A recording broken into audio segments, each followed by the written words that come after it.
হুজুরে আকরাম সাল্লাল্লাহু আলাইহি ওয়াসাল্লাম ইরশাদ করেন, অনেক লোক কেমন রহিয়াছে যাহারা দুনিয়ার বুকে নরম নরম বিছানায় আল্লাহর জিকির করিয়া থাকে, তার জন্য আল্লাহ পাক তাহাদেরকে বেহেশতের উচ্চ স্তরে পৌঁছাইয়া দেন।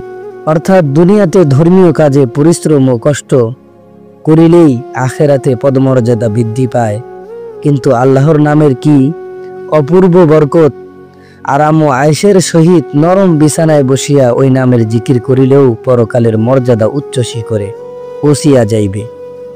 হুজুর সাল্লাল্লাহু আলাইহি ওয়াসাল্লাম আরো ইরশাদ করেন, তোমরা যদি সর্বদা জিকিরে লিপ্ত থাকো, তবে ফেরেশতাগণ তোমাদের বিছানায় এবং তোমাদের চলার পথে তোমাদের সহিত মুসাফা করিতে থাকে। হুজুর সাল্লাল্লাহু আলাইহি ওয়াসাল্লাম একটি হাদিসে বলেন, মুফাররিদ লোকেরা অনেক অগ্রসর হইয়া গিয়াছে। সাহাবারা জিজ্ঞাসা করিলেন, হুজুর, মুফাররিদ লোক কাহারা?